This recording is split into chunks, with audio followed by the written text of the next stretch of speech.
Ini yang bikin sampai sekarang aku belum bisa mempelajari adalah pakai toilet, bersihinnya pakai tisu gitu.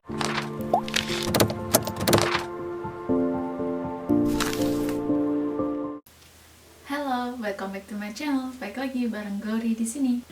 Apa kabarnya kalian semua? Semoga kalian tetap sehat-sehat selalu ya. Nah, hari ini teman-teman, aku mau share sedikit tentang first impression aku waktu pertama kali pindah ke UK.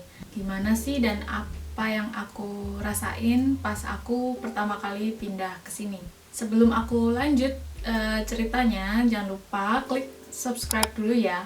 Jangan lupa juga buat like sama komen di kolom komentar di bawah. Untuk kalian yang udah subscribe, terima kasih udah subscribe. Itu jadi semangat aku nih buat terus bikin video. Nah, sekarang yuk kita lanjut ke ceritanya ya. Yang pertama, perbedaan yang aku rasain setelah aku pindah ke UK adalah cuacanya. Jadi waktu aku pertama kali pindah ke sini itu di awal Februari, dan di sini itu masih musim dingin, jadi masih winter. Dan itu suhunya kalau di luar itu bisa di bawah 10 derajat, gimana itu buat aku yang deso ini dingin banget gitu. Jadi kadang di dalam rumah pun kalau heater si radiatornya itu nggak dinyalain, aku bisa selimutan terus seharian, karena kalau heaternya nggak nyala di dalam rumah itu suhunya bisa 17, 18 gitu. Itu kadang bikin aku sakit perut karena deso banget lah aku pokoknya. Jadi kalau dingin aja dikit itu perut tuh rasanya kayak mulus-mulus gitu. Tahu nggak sih, kalian merasakan nggak sih kalau di Indonesia gitu kadang suka hujan terus dingin gitu terus sakit perut. Nah itu yang aku rasain waktu awal-awal pindah di sini. Cuman sekarang sih aku udah beradaptasi, jadi udah nggak sakit perut lagi kalau dingin, cuman tetap kedinginan, jadi tetap selalu selimutan kalau di dalam rumah. Dan kalau keluar pun nih, sekarang ini lagi musim semi, jadi suhunya lebih panas daripada winter, cuman tetap dingin juga buat aku gitu. Jadi kalau keluar itu suhunya bisa di bawah 20. Nah itu aku kalau keluar tetap pakai jaket, tetap pakai mantel gitu. Cuman kalau ngeliat orang-orang tuh bisa pakai yang celana pendek, terus baju yang tak berlengan gitu, aku suka heran gitu, wah mereka hebat-hebat banget gitu bisa survive di cuaca yang sedingin ini. Yang kedua adalah the people atau orang-orangnya. Jadi kalau menurut aku pas awal-awal pindah di sini tuh aku ngerasain banget orang UK itu sopan banget gitu, polite banget. Yang aku pikir dulunya bakal kalau kesannya kita ke orang barat itu kan mereka cuek-cuek gitu kan ya, tapi ya emang sih mereka tuh cuek, cuman mereka itu benar-benar yang polite banget gitu. Kalau kita pergi ke supermarket aja, itu si kasirnya itu selalu bilang kayak ngajak ngobrol gitu ke kita. Jadi pas awal tuh mereka selalu bilang you're right, are you alright darling gitu, kayak kabar kamu gimana gitu. Padahal kalau kita di Indonesia nggak mungkin kan kita kayak ngobrol gitu sama si kasirnya gitu. Tapi kalau di sini tuh kayak kalau kita nggak membalas percakapannya si kasir tuh kesannya kayak kita itu tuh rude gitu, jadi kita tuh nggak sopan. Jadi kadang ya kita harus mau nggak mau ya ngobrol gitu. Kadang kan aku kayak masih bingung gitu kan ngobrol sama orang UK di sini, apalagi aksen mereka suka yang macem-macem gitu kan. Jadi aku juga belajar juga gimana menanggapi orang-orang yang kerja di supermarket gitu. Jadi sebisa mungkin kita juga balas, oh gimana kabar kamu juga gitu, gimana pekerjaan hari ini, asik nggak gitu.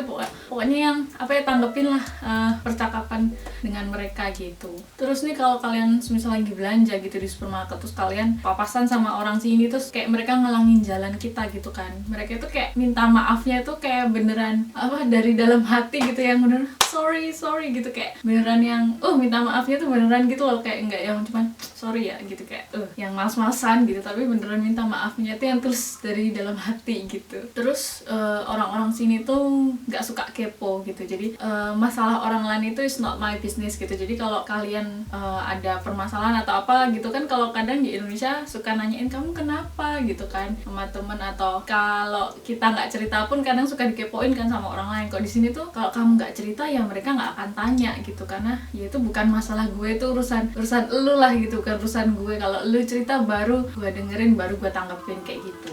Terus orang sini tuh juga sangat menjaga yang namanya privacy gitu. Jadi gak suka yang, jarang lah aku di sini tuh ngeliat orang-orang tuh yang foto-foto selfie atau foto-foto di luar apa gitu. Jadi kadang kalau aku lagi jalan-jalan keluar gitu, bawa kamera terus foto-foto gitu, aku rasanya kayak gua norak banget ya gitu.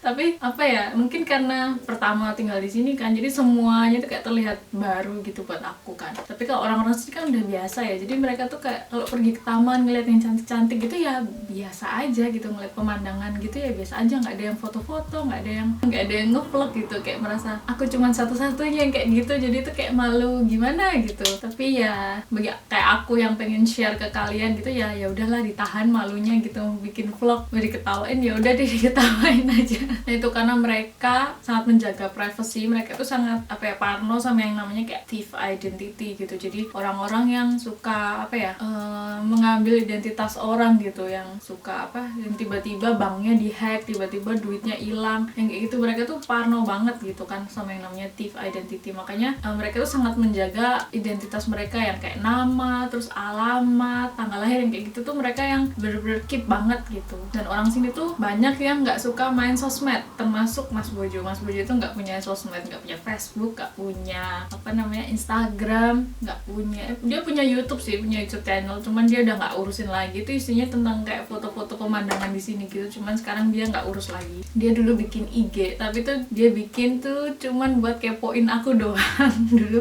ngelihat Glory itu kayak gimana gitu, tapi cuman sekarang dia nggak pernah pakai lagi tuh IG-nya dia nggak pernah buka lagi. Selanjutnya tentang makanan.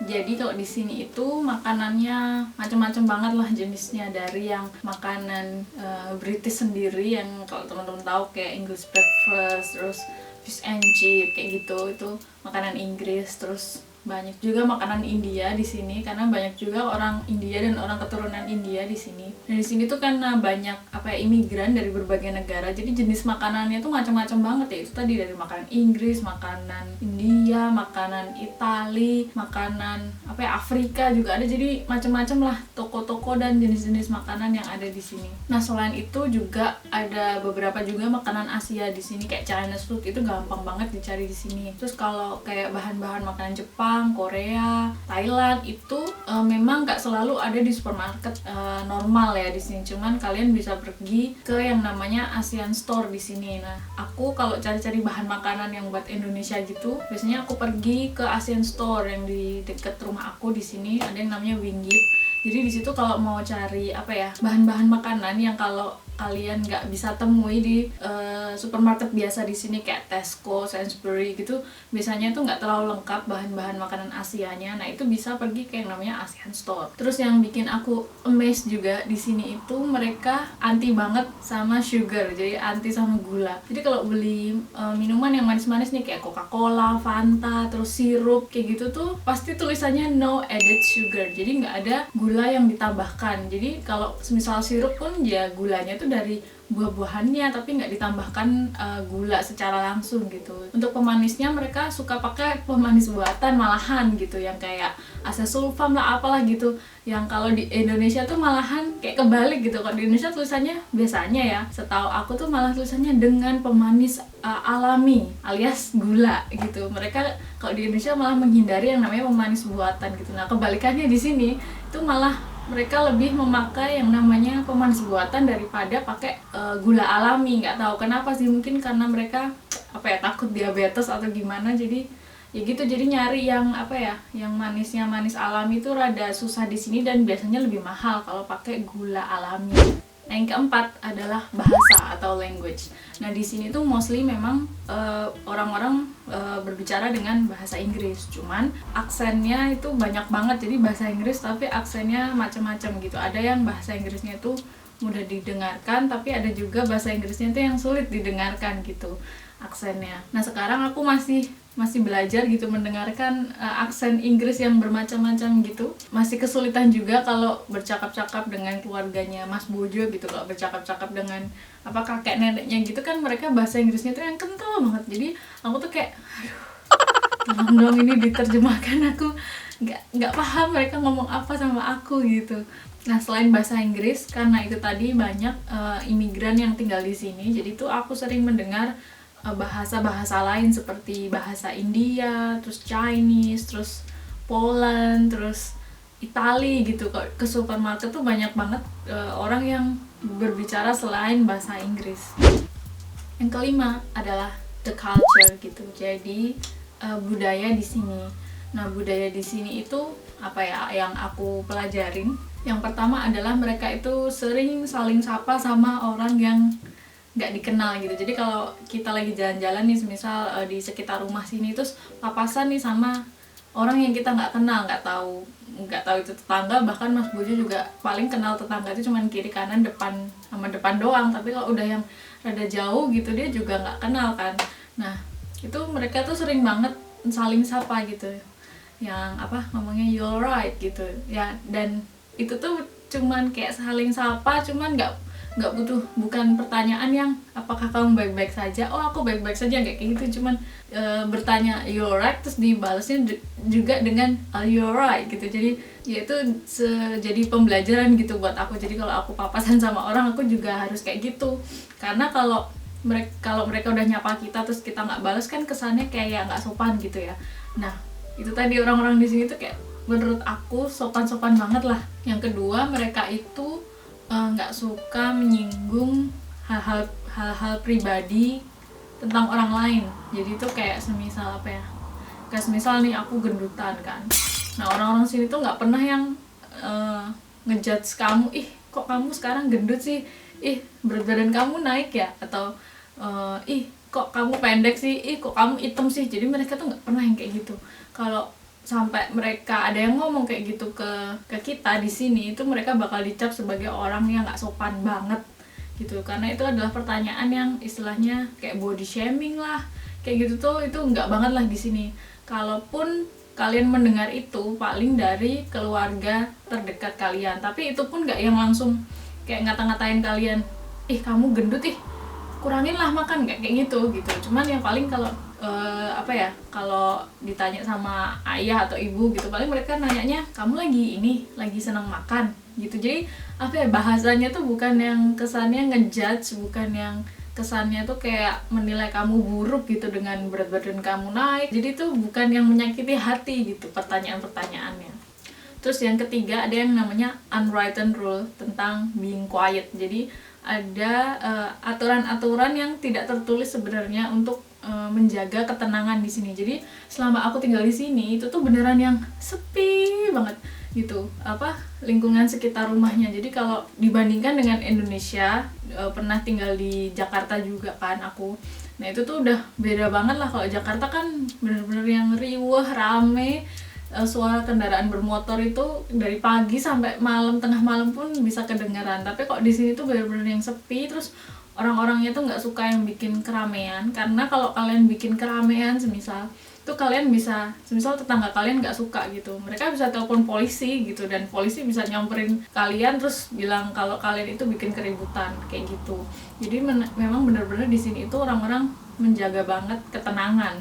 Jadi kalau semisal apa bikin pesta gitu, kayak nggak bisa yang rame-rame lah di sini, karena kita juga harus menjaga ketenangan lingkungan sekitar kita. Nah itu makanya Mas Bojo kalau pas lagi ke Indonesia tuh dia tuh susah banget tidur, karena kalau pas lagi nginep di hotel gitu ya di Jakarta itu kan suka rame banget dengan apa orang-orang lah, terus dengan suara kendaraan bermotor tuh dia suka nggak bisa tidur gitu. Dan di hotel pun kadang-kadang orang kan bikin rame gitu, yang lari-larian lah di lorong lah, atau apa geduk-geduk di kamar sebelah. Nah itu tuh bikin dia nggak bisa tidur, karena di sini dia udah kebiasaan dengan yang namanya ketenangan gitu. Jadi dia kalau tidur tuh bener-bener butuh nggak ada suara gitu, kayak harus hening gitu baru dia bisa tidur. Kemudian yang terakhir adalah the house atau rumah di sini. Jadi setelah aku pindah di sini banyak yang aku pelajarin tentang isi di dalam rumah di Inggris tuh kayak apa. Yang pertama itu peralatan dapur.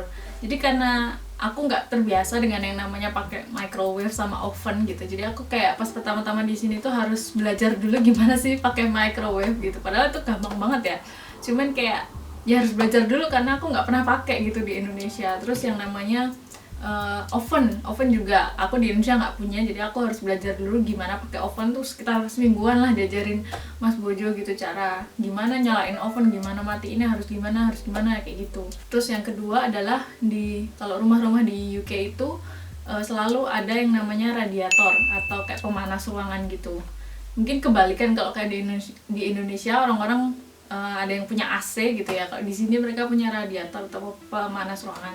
Karena kalau musim dingin, terus musim semi itu biasanya musim gugur itu biasanya kan dingin kan. Jadi mereka harus memanaskan isi di dalam rumah. Nah, itu namanya mereka pakai radiator. Karena kalau nggak pakai radiator beneran di dalam rumah itu bisa dingin banget, udah kayak di luar.